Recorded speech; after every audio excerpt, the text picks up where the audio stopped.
biyako biyagoota kumantama olka'us gachisus abjuun kiyya sumaa abdiinko hawwiinko sumagalmi kiyya. Hello and welcome to the weekly edition of Voice of Oromiyaa, coming to you on Fresh Air Radio, KFAI 90.3 FM, Minneapolis and 106.7 FM, St. Paul, kun Sagalee Oromiyaati. Sagaleen Oromiyaa torbaan irraa guyyaa tokko alada dilbata yookiin sanbata guddaa sa'a 5 fi jaajidduu afaan Oromootiin Fresh Air Radio 90.3 Minneapolis fi 106.7 St. Paul irraa qunnamtii qilleensarraan isinii wajjin godhu kanarraa amma jalqaba. Dhaggeeffattoota Sagalee Oromiyaa jaalatamoo akka mooltan har'a guyyaan 13 baatiin Hagayya barri 2017 qophii har'aaf isinii qabnu keessatti oduu akkasumatti illee odeeffata isiniif qabna. Wallee garagaraatiinis isin bohaarsuudhaaf ni tattaafanna, beeksisa adda addaatiin illee waa garii isin yaadachiisuudhaaf tattaafanna. Walumaa galatti sa'a takkitti tanaaf ballama keessan sagalee teessan Sagalee Oromiyaatti wajjin akka gootan isinaaf irra kanatti oduu to'aanaa itti dhihaadha.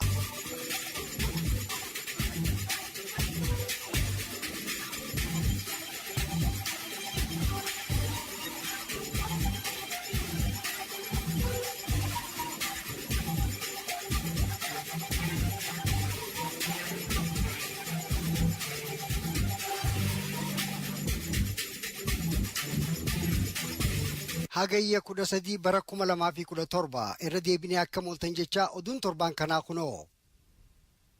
Imbaasiin Ameerikaa ergaa nagahee eeggachuu lammii Ameerikaatiif dabarse. Ergaan waajjira dantaa alaa kan imbaasii Ameerikaa magaalaa Shaggar taa'urraa weebsaayitii irratti bahe karaan guddaan magaalaa Hararii fi Jijjiga wal qunnamsiisu nagahee eeydootaan cufamuu mirkaneesse. Ergaa tana keessatti Baabbilee fi Harar jidduu lolli finiinaan deemaa jiraachuu akeekee lola kanarratti dhukkaasni qawweedhaatis dhagayamuu ibse. Ibsa kanarraa akka hubatametti waraanni makalaakaa lola jirurraa qooda fudhachuudhaaf fi qabbaneessuudhaaf gara naannoo tanaa yaa'uun hubatame. Haala sodaachisaa kanarraa gara Jijjigaa akka hin deemne Shaggaritti imbaasiin Ameerikaa lammiilee Ameerikaa hubachiise. Aanaa gursumtan Oromiyaarraa araddoonni 8 muramanii gara kililii Somaaleetti ida'amuu fi ja'ama. Gabaasaan Harargee bahaa ona jaarsootii nu geesse akka jettutti aanaa gursumirraa araddoonni warra Alii, warra Guyyee, Bakakkaa, Nooleyyee, Rashiishii, Fariyyee, Kulmiyyeedhaa fi Qoree biyya duraanii Oromiyaarraa muramanii gara kililii Somaaleetti maxxanfamuudhaaf akka jiraatan mootummaan federaalaatii fi bulchiinsi naannoo Oromiyaa murteessuun himame. Akka gabaasaa tanaatitti xalayaa murtii tana mirkaneessitu bulchitoonni naannoo Oromiyaatii fi godinaa Harargee bahaa mallatteessanii jiran. Gabaasaan tuni akka jettutti bulchaan aanaa gursum ammoo xalayaa tana mallatteessuu dide. Haa ta'u malee loltoonni makalaakaa poolisoonni federaalaatii fi loltoonni liyyuu poolis murtii mootummaa wayyaanee tana hojiitti hiikuudhaaf bal'inaan hojjechaa jiraachuun gabaafame. Akka gabaasaa tanaatitti uummanni Oromoo kan haqaan alatti lafti isaa duraa saamamtu mormuun waan jiruuf mormii tana hanqisuudhaaf loltoonni makalaakaa poolisoonni federaalaatii fi liyyuu poolis namoota Oromoodhaa kanneen hidhannoo qabanirraa hidhannoo isaanii hiikuu jalqabanii jiran. Bara 2004tti referendama gaggeeffameen lafti Oromoo hammi tokko gara Oromiyaa hammi biraa ammoo gara kililii Somaaleetti ramadamanii turan. Referendamiin gaafa san gaggeeffame hundinuu lafa Oromiyaa irratti malee dhuguma daangaa irratti hin turre. Bara afran dabreef bulchitoonni naannoo Somaalee gaachana mootummaa wayyaaneerraa arkatanitti milkaawanii waraana fedhii isaanii gaggeessu kan liyyuu poolis jaamu jaarratanii lafa Oromoo tan daangaatti dhiyaattu hundaa'u weeraranii jiran. Lafti waraanni wayyaanee kan maqaa liyyuu poolis moggaafate kun weerare Harargee bahaa, Harargee dhihaa, Baalee, Booranaa fi lafa Gujiillee akka ta'e ni hubatama. Harargee bahaa mayyuu muluqqee keessa araddoota hedduu lafa bal'oo guutumattuu qabatanii alaabaan isaanii bakka hedduutti fannifamtee argamti. Haaluma kana fakkaatuun aanaa Cinaaksan, aanaa Gursumii fi aanaa Jaarsootis dhuunfachuudhaaf loltoonni liyyuu poolis waraana makalaakaa ja'amuun gargaaramanii uummata Oromoo kan achi qubatu irratti akka jabaa roorrisaa jiran. Lafa weeraranii jiraattota ajjeesanii qabeenya saamanii bakka danda'ametti alaabaa kililii Somaalee fannisanii biyya dhuunfachaa jiran. Akka gabaasaa tanaatitti haala kanarraa jiraattonni biyyaa mootummaa naannoo Oromiyaattis himachuun hin oolle. Bulchitoonni naannoo Oromiyaa garuu daangaa Oromiyaa eeguu dhiisanii ajaja mootummaa wayyaaneedhaatiin lafa Oromoo alagaadhaaf dabarsanii mallatteessaa jiran. Araddoonni 8 Oromoo gursumirraa muramanii gara Somaaleetti ramadaman kunis mallattoo Lammaa Magarsaatiin akka ta'e jiraattonni dubbachaa jiran. Baatii dabarte Lammaan Cinaaksan keessa Kaalmaalee tan magaalaa Jijjigaarraa kiiloomeetira 3 qofa fagaattu dhaqee asitti warshaa isiniif dhaabna je'ee ummanni Oromoo dhugaa seehee akka Lammaa dabaale ni yaadatama. Arraan tana ammoo Kaalmaaleen lafti ilmi Oromoo daangaa ifii eeggachuudhaaf dhiiga isaa itti dhangalaase fedhii wayyaaneedhaatii fi shira OPDOtiin gara kililii Somaaleetti ida'amuuf ija'ama. Kililii 5 keessaa dhufanii lammiin Ogaadeen lafa Oromoo gursumitti waraana liyyuu poolisiin dabaalamanii alaabaa isaanii ol dhaabanii diggisii qalatanii wal afeeranii yeroo gammachuu ililchanitti lammiin Oromoo gursumitti hiriira bahee nuti arraas borus Oromoodha. Oromoo tuuta kanniisaa biyya fi maaltu gadhiisa. Oromoo tuuta kanniisaa buraalee maaltu gadhiisa jedhanii dhawwaaqaa jiran. Saamiinsi lafaa kan guyyaa aaraa Oromiyaa bahaarratti fedhii wayyaaneedhaatii fi OPDOdhaatiin geggeeffamaa jiru kuni haasawa Abdii Ileetii fi Lammaa Magarsaatiin kan dhaabbatu miti. Keessattuu Lammaan maqaadhaaf Oromoodhaan bulcha jecha hojiidhaan lafa Oromoodhaa kan Oromoon dhiiga isaa itti facaasaa jiru Somaaleedhaaf mallatteessee waraana makkalaakayaa itti erguun maalummaa isaatii fi bitamtoota OPDOdhaan mara ifatti nama agarsiisa jedhan. Daawwatoonni garii akka ja'anitti saamiinsi lafaatii fi kan eenyummaa Oromoo akkuma jiruttuu alagatti gurgurachuudha kuni yoo Oromiyaan bilisa taate qofa jijjiirama jedhan. Kanaafis Oromoon akka ummataatti ijeesaa gara diinaa deebisee humna hidhannoo qabdu jaarratee tan jirtullee jabeessee biyya isaa dhuunfachuu qaba jedhan. Jiddugala Oromiyaa gara dhihaatti jiraattonni biyyaa magaalaa lagatanii jiran.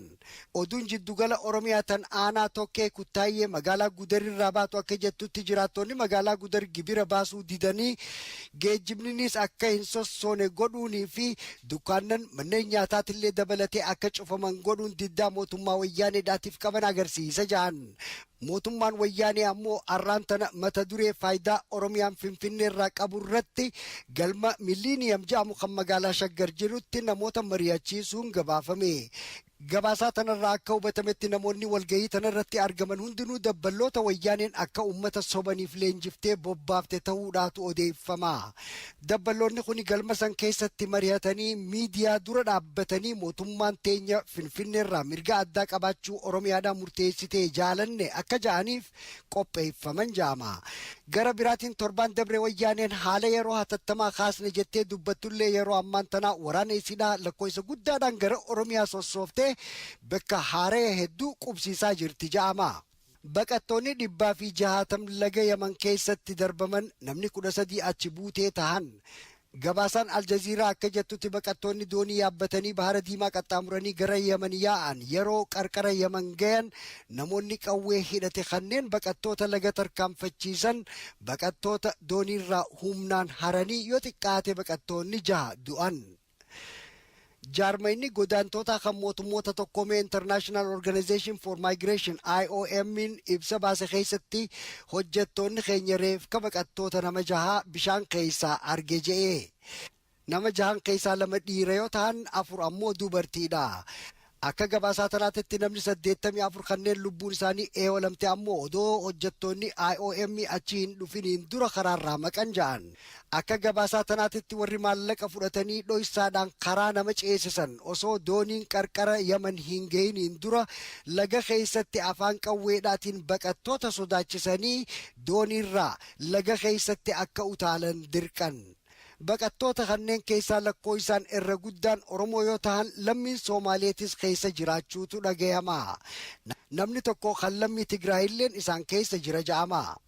Sababa mormii Oromoo kan bara dabreetiin wayyaaneen dargaggeeyyii Oromoo alooltee manneen hidhaa keessatti torcharaan miidhaa waan jirtuuf dargaggeeyyiin Oromoo biyyarraa baqachaa jiraachuun ni hubatama. Dheefarratti garuu gariin karaarratti alagaadhaan reebamee kaanis bahara keessatti qurxummiidhaan nyaadhamee kaanis gammoojjii biyyoota biraa keessatti dheebotee kufuudhaan yoo du'u gariin isaanii ammoo biyya hedduutti manneen hidhaa keessatti akka jabaa miidhamaa jiran. lammiin Oromoo biyya keessattillee wabii dhabee biyya alaattis iggitii takkaan malee hireen isaa hiree beeyladaa tahaa jirti.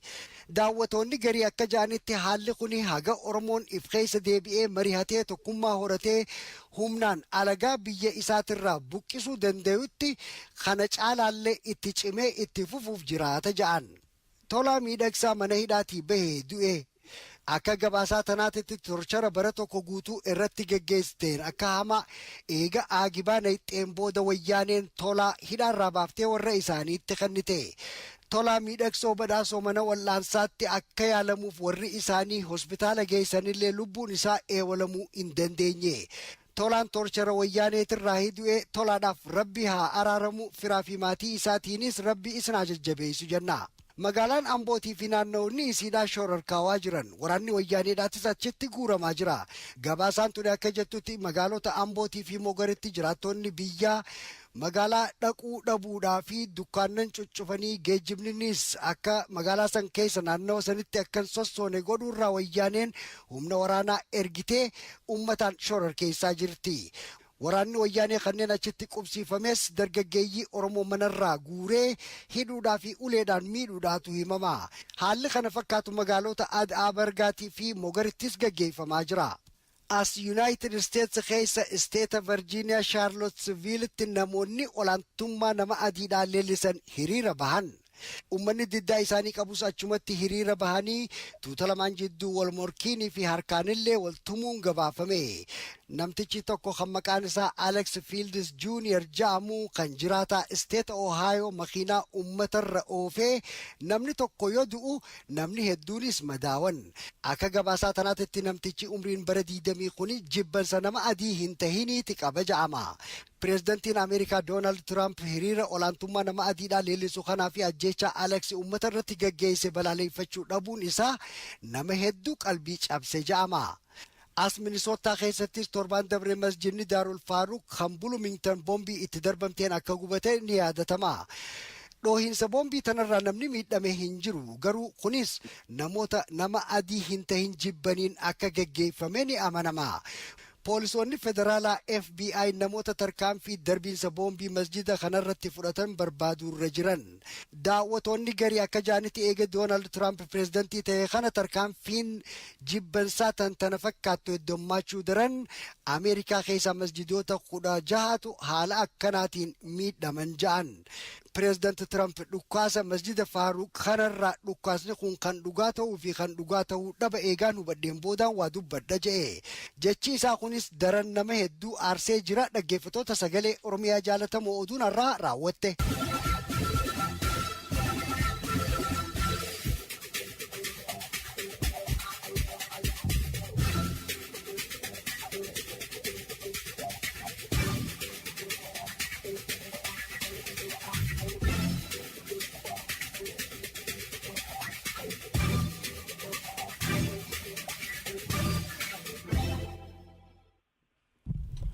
Dhaggeeffatoota sagalee Oromiyaa jaalatamoo oduun silaawuu hedduudha.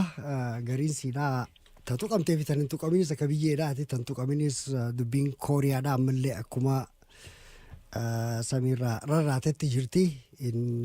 Jarri biyya saniitis wayii darbanna ja'a. Ganda tokko kan Guam jiru cinatti waa darbuuf jiraannaa ja'a. Jarri asiitis Doonaald Tirampis yookaan sangootan nuti biyya teessan sanni barbadeessina ibidda takkaa isin arginiin isin dha'u jiraannata jedhu dhiyeessaa fi bahee Keeniyaa keessatti filannoodhaatu gaggeeffame. Barana filannoon san warri daawwanne jedhu karaa gaarii deemee jedhanii haa ta'u immoo warri diddaa qabu kan Raayilaa Odingaadhaa kan pireezidantii ammaan tana pireezidantii ta'ee jiru kanaan morkaa jiru. Kompiitaraatu karaa malee namaan tuqamee namni yookaan tuttuqeeti kompiitara lakkoofsa keenya gara biraan nurraa dabarse. Kanaaf jecha dubbiin san karaa miti ka jettu dhiyeessaa jiranii asiin dura bara filannoo asiin dura irratti gosaan uummanni Keeniyaadhaa kamtu biyya qabachuu qabaa irratti wal garagara dhaabbatanii toora nama 1,000 kanaa dhume sanni yaadatama. Baran ammoo laata gamas deemaa hi sodaalleen numa jirti. Maaliif Raayilaa Odingaatis yoo xiqqaate nama miliyoona 6 filamee jira. Kanaafuu innis sappoortaroota yookiin immoo warra cinaa dhaabbatu hedduudha qabaa. Haa ta'u immoo eenyu namichi Keeniyaataadha Uhuru Keeniyaataadha gosa guddoorraa dhufee warra Kukuyyuu jedhamanirraa kaan immoo Luoorraa dhufee warri Luoodha koalishinaan yookiin immoo walta'iinsa gosoota garaagaraatiin yoo ta'e malee kophaa isaanii mo'uu hin dandeenye maaliif warra wayyaba ta'e tokkichi warra Kukuyyuu kana haalli biyya Keeniyaadhaa san akkumatti nama sodaachisuunsaa ni jira. Namni sodaatu hedduutu irraa dubbata waa'ee sodaa isaatirra. Akkasiitii amma gara biyya teenyaa sanitti achi deebi'uu barbaada. Akkuma oduurraa illee dhagayaa jirtanitti karaa adda addaatiin sooshaal miidiyaarraayis dhagayaa jirtanitti bakka garaagaraatirraa VOA faarraa odeeffannoo akka qabdanitti lafa Oromoodhaa tan aanaa Gursum tan aanaa Cinaaksan tan walleenuu malee aanaa Jaarsootirraa illee ta'uun ni mala lafa hedduudha muranii gara kililii biraatitti achi gara kililii Soomaaliitti achi dabarsuudhaaf tattaafachaa jiranii saniitu mootummaa federaalaatii fi mootummaa naannoo Oromiyaatiin akkasumatti illee bulchitoota godinaa bahaa kan Harargeedhaatiin illee mallatteeffamee jira. Yeroo ammaan tana warri mallatteessin yookiin immoo kadide aanaa Gursumi bakka silaa lafti irraa muramtee gara kililii Soomaaliitti idaamuudhaaf jiraatu. Baatii takkamoo akkana baatii 2-3 dura Lammaa Magarsaatii fi Abdii Ilee waliin ta'anii haala referendumni bara 2004 dalagaarra itti oolu irratti mari'annee kanaaf jecha karaa nagayaatiin hiikna jedhanii dubbachuun isaanii ni dhagahama. Bakka gariitirraa yeruma sanuu Abdii Ilee humna qawweedhaatii fi humna gaachana mootummaa wayyaaniidhaatiin gargaaramee waan deemuuf jecha Lammaa Magarsaa harkuma kan jiraa namoonni jedhan hedduu turanii hoggayyuu nuti karaa heeraatiin jechaa oola ammoo jarri Abdii Ilee faan karaa saniin deemaa jiran silaa waan wal madaaluu gaa walitti fiduun karaa ta'a malee waan waliin madaalle walitti fiduun karaa miti. Heerri xalayaa irratti lafarratti immoo qawwee warra Abdii Ilee faadhaatu dalagaa jira jechuudha. Ammoo sanumaahuu taraa tana mallatteesseef fakkaata. Mallattoo sanii irratti hirkataniiti warri karaa naannoo Somaaliidhaa gara Gursum keessa aanaalee araddaalee garaagaraa keessatti inumaa dhufanii diggisii godhanii ililchanii gammadanii biitti kunoo heeraan nu kan namte jedhanii uummata Oromoodhaatiif ammoo akka biraatti hazana yookiin mararama guddaadha arkaa jirra. Anaa wajjin yeroo ammaan tanaa keessummaadhaan qaba waa'ee tanarraa waa xiqqoo dhaggeeffattoota keenyaaf ibsa kennuudhaaf obbo Dura na dhageessaa? Halo? Tole bareedaadha. Afeerraa teenyaan bakka kanatti dhiyaachuu keetiif galata guddaadhaan siif galcha. Mee osoo waa'ee wal dhawiinsa torbaan dabree kana fa'aa achiin tarkaanfanneen dura amma aniin kuni magaalaa Hararraa hinka Baabbileen gaya. Achirraa naa kaasiiti hagaan jijjigagayuu waan lafti tun fakkaattu karaa mirgaatiin maaltu jira gara bitaatiin maaltu jira. Akkasitti yoo haala lafarra jiru kana Oromoodhaaf dhaggeeffattoota sagalee Oromiyaadhaatiif ibsiteen barbaade. Gaariidha galatooma Abdijaleel isinilleen afeertanii yaada lafarsanirra jiru. Agaan Raabiyaa kuna gaafattanii na keessummeessuu keessaniif maqaa keetii fi maqaa dhaggeeffattoota keessaniitiin illee hedduu galatoomaan isinii jaa. Durarratti aanaalee ati tuttuute san aanaa Jaarsoo, Gursum, Baabbilee fi Cinaqsan kaasuudhaaf aanaaleen san mootummaa gartee biyya amma bulchaa jiru kana keessatti waggaa 27 dabre kana keessattuu harkuma bitaatiin qabamee jira. Odooniin gara maappiitti hin deemne ilaalcha siyaasaa tokko filamaa haala naanna'uun san keessa jiru dhaggeeffattoota keetiif xiqqoosi ifa godhuu barbaadeeti. Bakka bu'oota uummataa kan paarlaamaa Itoophiyaa keessatti lakkoofsaan 547 tahan kasilaa aanaan akka beekamutti Itoophiyaan nama kuma 100 namni tokko riipparezentii godha. Aanaa tokkotti akkuma naannawaa godina Harargee bahaatti beekamutti aanaa tokkorraa nama tokkootu bakka bu'ee federaala ta'a jechuudha. Mana marii bakka bu'oota caffee Oromiyaa keessatti immoo nama 3tu aanaa tokkorraa bakka bu'ee ta'a. Aanaan afran kun waan ajaa'iba isinitti ta'u yeroo duraatu nama tokkootu aanaa afran kana magaalota hagas gurguddaa Gursum Baabbilee fi Jinaksan jaarsoon xiqqoorra xiqqoo taatullee magaalaan siituu toora nama kuma 90 qabdi jaameeti tilmaama. Kana hunda keessaa nama tokkootu aanaa afran kana riipparezentii godhee federaala keessa ta'a jechuudha. Haalli naannoo kana jiru durumaanuu namni aanaa afran kana achi keessatti mootummaa kana keessattuu haqa isaanii falmuu hin jiru jechuudha. Kanumaan wal qabatee ammas akkuma Harargeen namni isaan keessaa dhalate yeroo ammaa kana akkuma beekamu sirna kana keessatti illee irra hedduu godina bulchaaleen godinaalee garaagaraa namuma godina san keessaa dhalateetu bulchaa jira. Harargeen eega mootummaan kun qabatee kaasee ilaa hanga har'aatitti namoota aadaa fi amantii isaanii illee hin qabne namoota naannawa biraarraa dhufantu Harargee bulcha jechuudha. Geetaachoo badhaaneetiin kaasee akkasumatti ammas nama eeguuta bakka bu'oota mana barii bakka bu'oota uummataa dhaquudhaan achi keessatti hirmaate ka damisee jedhu bulchaa ta'eetis deebi'ee bulchee jira.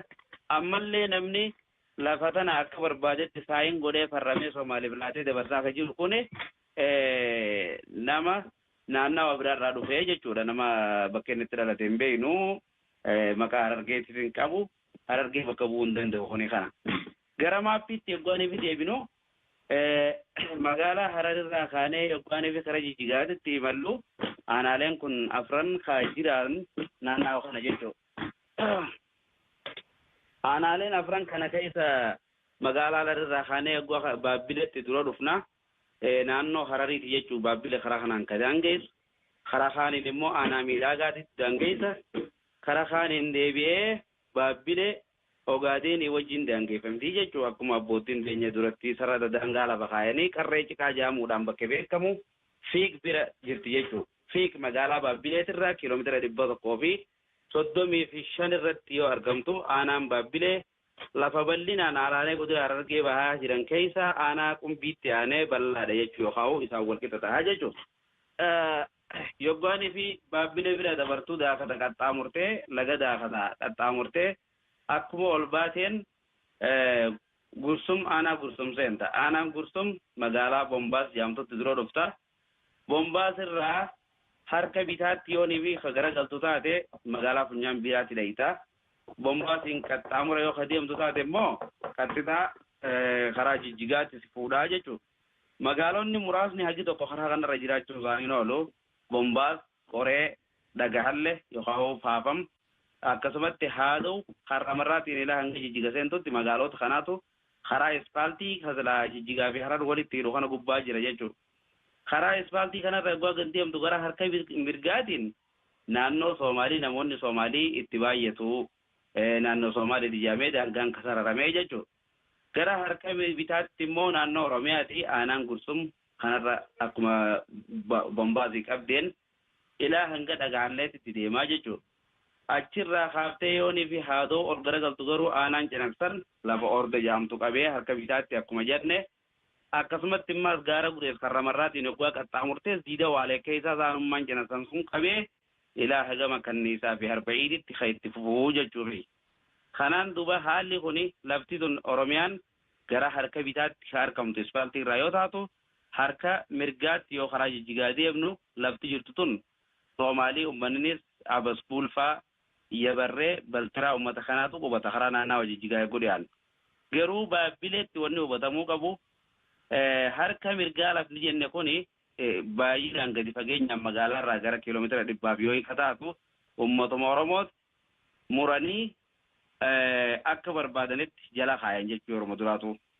Akkasuma aanaan Cinaksan kan jennuun kun guutumaan guutuu isaatitti muramee kan kililaamisti jala ture jechuudha. Gaafa san ijoollummaa keessanii yaadadha namoota baala sultaanota yookaan hogganoota olaanoo warra eega boodaa wayyaaneen hidhaa keessatti hiitee yeroo dheeraa achi keessa turan maali Taamiraat Laayinee fa'aa ka jedhamu Cinaksan dhufee waan daangaa wayii haasawanii deeman jaanii ni yaadadha samboo jechuun jaarsan kan murtiidhaan gara killaambistiitti fudhatamte waggoota hanga mootummaan bulchaa jiru kana achi jala ka turte jechuudha. Bara 2004 qabsoo uummanni walirraa hin cinne hadhaawaa yeroo adda addaatti gaafiin nuti uummata Oromiyaa irraa adda muramnee hin jiraan jiru takkaa hafuura baafatee naannawaa sanatti kan hin turre gaafii yeroo adda addaatti ka'aa waan tureef referendamiin kana qofa osoo hin ta'in aanaalee afran kana akkuma jennetti aanaalee sadeen kana jechuun jaarsoon keessa jirtu referendamii keessa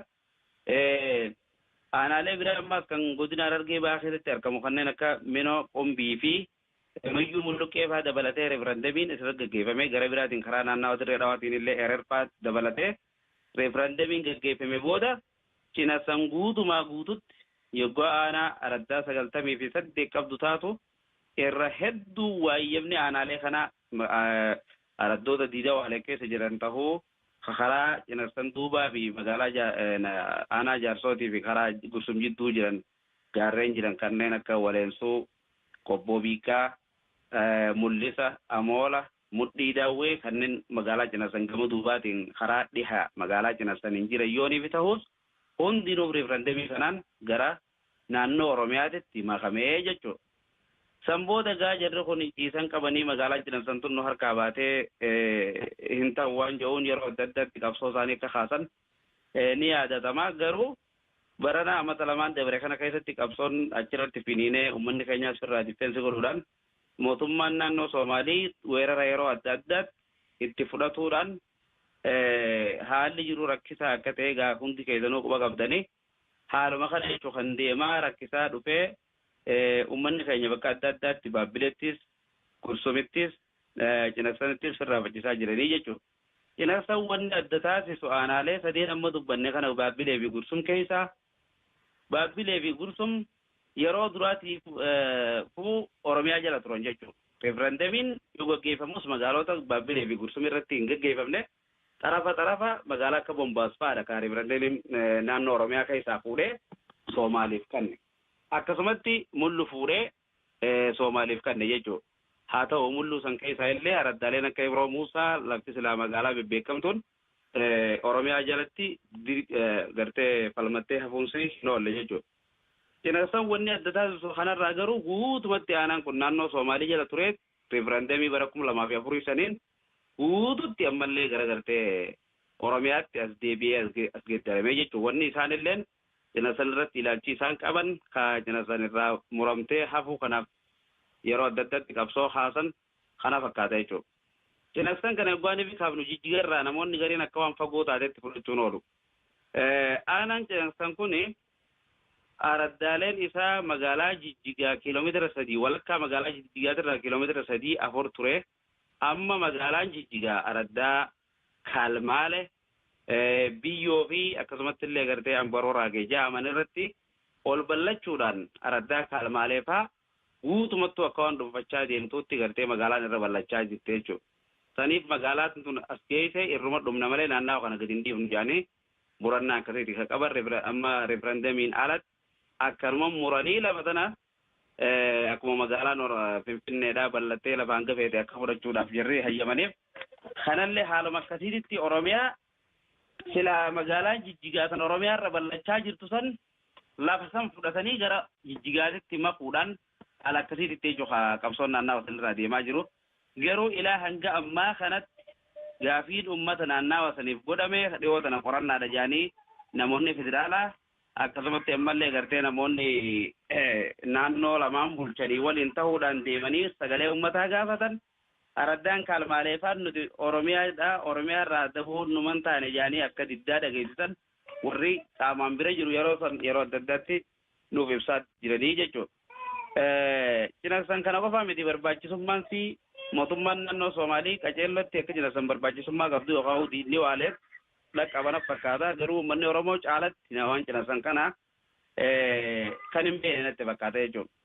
Maaliif Gursumii fi Baabbilee fa'aa irraa wanni adda isii godhu isiin magaalota baha Oromiyaa irratti argaman irraa san akka malee lafa istiraatiijii irra jirtu lafa wadabatti dhiyaattu yookaan alama alaa yookaan biyya alaatti dhiyaattu Soomalilaan daangaa Somalilaandiitii fi bakki aanaan cinaksanitti dhaabbatu kiiloomeetira 5-6 ol hin caalu jechuudha.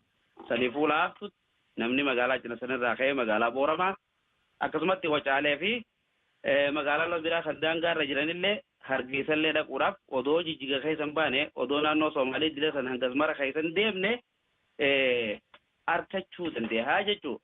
Kuni maqaa dha'uu qofaan akka amma jenne kanatti istiraatejii gara fuulduratti ta'uu danda'u qofa odoon taane kan yeroodhaafis uummanni keenya uummanni Oromoo magaalota baha Oromiyaa keessa jiran magaalaa akka Awwadaay, Kombolcha, Haramaayaa akkasumatti magaalota Harargee lixaa keessa jiran akka Baddeessaa, Machaaraa fa'aadhallee daldaloonni haala hiriiroo daldalaa walitti hidhachuudhaan warra Somaalilaandii jiru uummata istaaqee wajjin haala naggadaa diriirfatanii akka gaariitti uummanni keenya irraa daldalachaa irraa jiraachaa hariibaan mootummaa jiraatu malee irraa jiraachaa jiranidha jechuudha. Saniifuu istiraatejummaan cinaksan odoo magaalaa cinaksanii fi aanaa cinaksan yookaan aanaa Jaarsoo Baabbilee fi Gursum naannawaa kana jiran qofaaf odoon ta'in ummatuma Oromoo bal'aadhaafuu uummanni keenya huccuu bareedduu uffatanii gatii rakishaan harkatanii jiraachuu kan jalqaban eega huccuunii fi meeshaa miinii garaagaraa gara Somaalilaandiitirraa galu gara Singale haala akkanaatiin jechuudha uummanni keenya kan akkuma magaalii irraa gartee ammaafuu irraa faayidaawamaa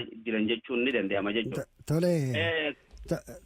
Tole mee ammaan tana wanni irraa quba qabdu jira waan torbaan dabre kanatti maaliif xiqqoo haalli ammaan tana nu ibsaa jirtu kun hedduu bal'aadha hedduu ammoo dhugumatti sila waan ilmi namaa ilmi Oromoodhaa hundinuu beekuu qabu keessaa yeroo biraatillee walitti deebinee bal'ina kana tokko tokkoon akka nuuf ibsitu ni tattaafanna. Wanni ammaan tana booda tana ta'e kunoo maali laata wanni dhageessi jira wanni gara mootummaadhaatiin gara tokkoon mootummaan federaalaa murteessite gara kaaniin warri aangoo ni qabna jedhugaa kan bulchiinsa Oromiyaadhaatis pirezidantii irraa jalqabee akkasumatti illee godinaan murtii tana fudhate jedhanii nama tokko qofaatu yeroo ammaan tana kan aanaa Gursum qofaatu didee inni diddaa qaba kaafe immoo warri biraa hundinuu fudhatanii jiranii ammaan tana diddaan isaa hiikaan qabdu maaliif isa kana karaa raamaysaniitu nama biraacha kaayanii mallatteessi jedhaniin fakkaata. Mee wanni booddeen kana irraa quba qabdu ta'e irraa dhageesse maaltu jira?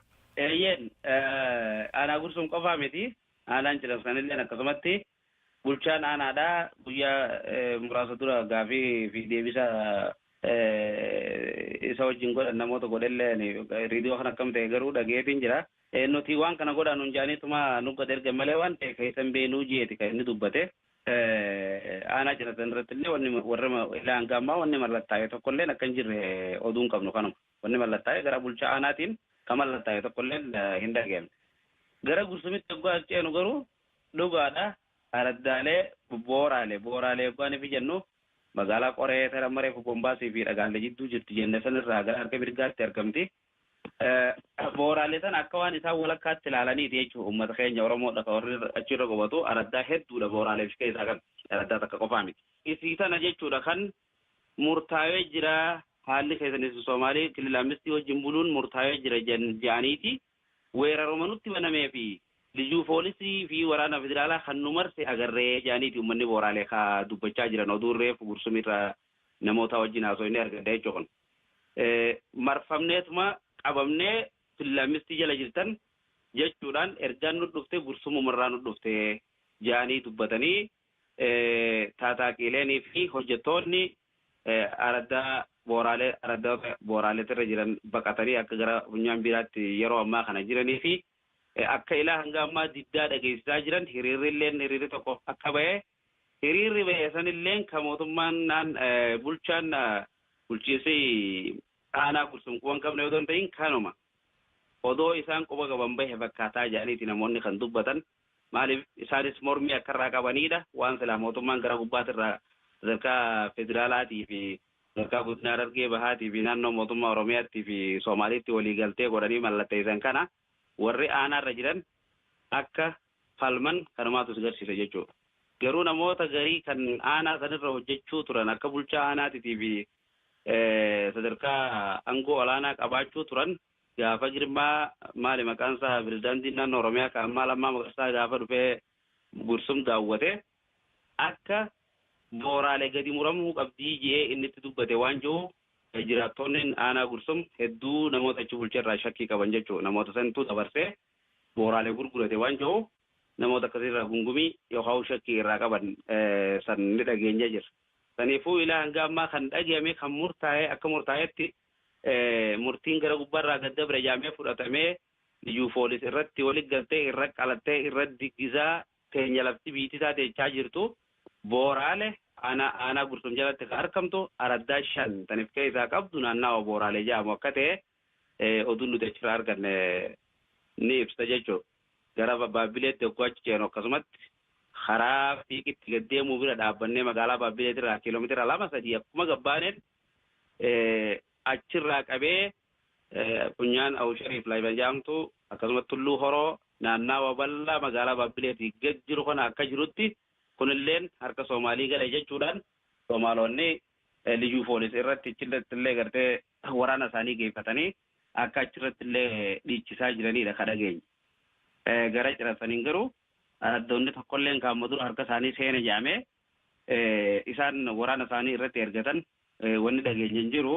Wanni jiru yoo jiraate lolaatu deemu jira karaa diida waalee gara naannaa oggololcha jedhamu ummatoota girii achi jiru ummata Oromoo kan gosaan gargaduu jedhamutti jiruudhaan qabeenya isaaniitii fi manneen isaaniitirraa buqqaasanii kaasanii isaan kana barbadeessuudhaan ummanni Oromootti dhaqee ummata kana yoo bakka deebisuu baattan isinis bakka kanarraa dhabamtanii yaatan jaanii akka gaachaanii fi lolli deemaa turee fi guyyaa kaleessaa fi leengaddaa kana garuu akka waan qabbanti xiqqoosii fuutee haalli fakkaatu diida waalee keessatti ni dhaga'ama. Araddaan takkalleen garuu ta'amma ilaa hanga ammaa jarri liyyuu poolis kun qabatee akka aanaa gursumii fi aanaa Baabbilee jalatti araddoonni jiran qabatametti ni qabame wanni jiru aanaa cinasanirraa ilaa hanga ammaan hin geenye jechuudha. Aanaan gursum aanaa cinaaksanirraa wanni biraa wanni adda godhu laata naannoo cinaaksan san uummanni jiru uummata qophaa'aa fakkaata wayii taateefuu ofirraa dhorkuu irratti karaa gursum kan ammoo wanni akkasii karaa Baabbileetillee dabali wanni akkasitti ofirraa dhorkuudhaa humna qabaachuudhaa alatti ofirraa achi dhaabuudhaa tun hin jirtu maaliif guyyuma tokkotti yeroo gabaabduu takka keessatti waraana guddaa waraanaa fi uummata karaa Ogaadeen irraa illee fidanii Baabbilee cinaa qubsiisanii isaan achuma jiraachaa turan san hundaatu himamaa ture. Achiin booda kun ammaan tana guyyuma 2-3 keessatti laftin isinii kan namte jedhanii jarri waraana liyyuu poolis dhufee achitti diggisii godhuu danda'uun tun haalli uummanni itti qophaa'e kan aanaa cinaaksanii fi aanaa jaarsoo kun garagara ta'uudha namatti mul'isa maal jetta? Cinaaksan seenaan mataa ofiif danda'e kan yeroo dheeraadhaa qabdi. Seenaan mataa fi naannawa sanitti uummanni Oromoo kan diida waalee keessa jiraatu namoota wal falmanii yookaan achirratti gartee daangaa odoo hin ta'in qabeenya lafaatii fi bishaanii wanni irratti wal loluu turan seenaan girii fi jaarsoo jaamuudhaan yeroo dheeraa beekame wal lolaa turan ni jira. Kana yoggaanii fi jennu girii fi jaarsoon maqaadha malee namoota Soomaaliitti Ogaadeen illee dabalatee Soomaliin naannawa san jiraattu hundi Dadabuursii fi Istaak waan hin ta'in Iista waan hin ta'in itti hirmaatanii lola kana yeroo 2-3tti haga geessan jechuudha. Lolli kun tokko ture kaan immoo gaafa mootummaan amma jiru kun biyyeen qabatin dura waggaa 2-3 jalqabee mootummaan kun eega dhufe gara amata 2-3tti kan magaalaa Cinaaksan seenuu danda'e. Yeroolee lolli akkasii ta'u hundi jaarsoon uummanni Oromoo kan naannawa san jiru injifataniiti ka ummata Soomaalii naannawa sanitti isaan dubbii barbaadu kana Soomaalota biraa warra nagee barbaada wajjinis nagee uumanii hiriiroo nagayaatii fi naggada haala gaariidhaan waliin qabaachaa namoota lafa isaaniirra dhufee dubbii isaan barbaadu injifannoodhaan yeroo hunda ka xumuran jechuudha. Haala saniif namoonni naannawa san jiru warreen sila mootummaan kililaammistiidhaa leellisee akka isaan yaa'ii achi keessatti kaasan godhee isaan cinaa dhaabbachuu barbaade ol ka'anii hagas mara uummata Oromoo dhaanuu hin dandeenye jechuudha. Uummata Oromoo irratti illee wanni godhuun dhiibbaa godhuun hin dandeenye jechuudha. Yeroo isaan socho'an bakka isaan socho'an sanitti akka isaan hin sossoone godhanii laamshee isaa fashalee isaati kan jiran jechuudha. Kun kana. Injifannoon yeroolee akkana fakkaatutti kun yaadatayya injifannoon yeroo adda addaatti uummanni Oromoo diida waalee keessatti injifatu san akka isaan nama naannawaa sanitti tokkollee hin sodaanne isaan kan taasise yoo ta'u haala kanarraa jechuudha kan isaan ilaa hanga magaalaa Jijjigaatti deemaatuma falmachaa Jijjiga keessaas namoonni Oromoo baay'inaan jiraatan jiraachaa akkasumatti diida waaleetii fi magaalaa Cinasanittis uummanni keenya kan mataa ol qabatanii deeman yeroo gabaabduu keessatti illee haalli kan jijjiiramu natti hin fakkaatu maaliif naannawaa tokko jijjiiruu ka danda'u yoo uummanni san gartee akka malee wanni qabaateedha malee natti hin fakkaatu yeroo gabaabduutti akka magaalaa aanaalee Gursumee fi Baabbilee kana keessatti dimokiraafii jijjiiruu ka danda'an natti hin fakkaatu kun kana. Inni biraa ka Gursum keessa jiru aanaa Gursum kana keessa uummanni Oromoota illee ta'anii gosaan garaagaraa warra uumeetii fi jaarsoon akkasumatti immoo uummanni Soomaalii bursuuf jaantu jiraachuu ture. Lafa kanarratti namni falmii qabu bursuqii fi jaarsoo uume nam tokko wajjin illee yaa'ii yookaan rakkoon qabu ture jechuudha. Uume wanni naannawaa sanitti xiqqaa shoolaa fi lafti uummata Oromoota irratti yeroo bursuqii fi jaarsoon itti wal dhawan keessatti uummanni keenya kan Oromoo warra uume kasilaa uummata isaanii deeggaruun isaan irraa eeggamu dogoggorri tokko akka turedha kan manguddoon himaa turanii haala sanirraa ta'uu ni mala jechuudha. Lafti amma silaa booraalee jaanta silaa warra uumee keessa amma fuudhamte tun humnitii bakki silaa uummanni Oromoo irraa itti difeensiif godhuu danda'u achi akka taateedha kan reefullee namoota wajjin haasa'u turre silaa humnitii hidhannoos qabdu tan tiifattuudha tan aadaa fi seenaa warra uumee qabdee Oromummaa bakka buutu hajirtu naannawaa san isayyoo fuudhamtee guutumattuu ilaa haga magaalaa Gursumitti deemuu laaftutti deemuu ni danda'an sodaa jettullee uummanni achirraa dubbisneesitti qabanii jechuudha. Kuni kana. Karaa aanaa Baabbileetiin jiru yoo dhiif ilaallu Baabbilees akkasumatti haalli hawwiyyaa konfiis godhanii hawwiyyaan Soomaaliidha Oromoodha jechuu kana iddutti waliigan wal bubbutuu kana naaf fakkaata kan xiqqashoo uummanni keenya Oromoon naannawa Baabbileetitti hagas maraaf difeensi godhuudhaa fi akka magaalaa Baabbileetitti isaan ol hin dhiyaanne gabaabdumatti silaa muranii godhuu danda'an kan isaan dhorke haala garii hawwiyyaa gad deemanii nuti Somaaliidha jaan gariin isaanii immoo fakkii nuti Oromoodha jaanii haala kana jechuudha. Hagaa nan beekutti hadan kaa'umee akka liyyuu poolisiif haala mimijjeessaa jiru. Akkasumas Tole egaa dhumarratti maanta nama hedduraatu nu dhaggeeffata warra nu dhaggeeffatu kanaaf gabaabatti dhaamsii sekondii 30 godhuu dandeessuu jiraate ayyaana dhumaatiin seeqanna yeroo biraa immoo bal'inaan waan naannoo san jirurraa akka gaariitti akka uummata keenyaaf dhiyaatu godhuudhaaf tattaafannaa akkanatti nu dhiyeessuu keetiif ammoo hedduu fayyaa deessiin jechaadha. Dhaamsii warra nu dhaggeeffatuuf himtu yoo jiraate. Gaafa 2004 keessa bara referendamaan diinni waaleet as garagale san jaarsi Soomaalii tokko waan jeejaan BBC irratti diinni waaleet har'a gara keenya jedhamu onurraa citee jira jee gaafannaan diinni waaleet bahee jaaniin jaan. Diinni waaleet baanaan wilii ilaa haga qiyaamaatti illee diida waaleet jaanin agartanii sabraahii jeen jaan.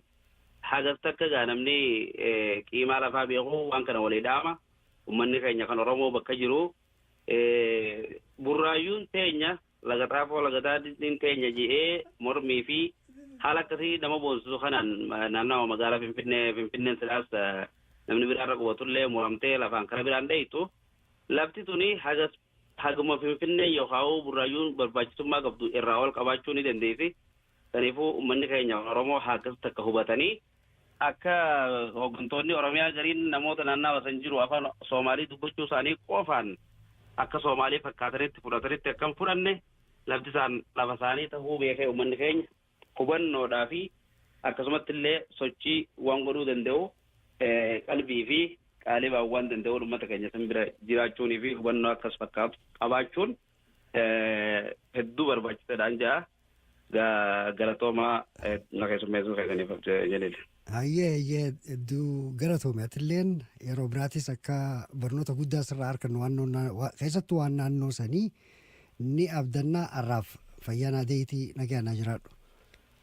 Galatoomaa.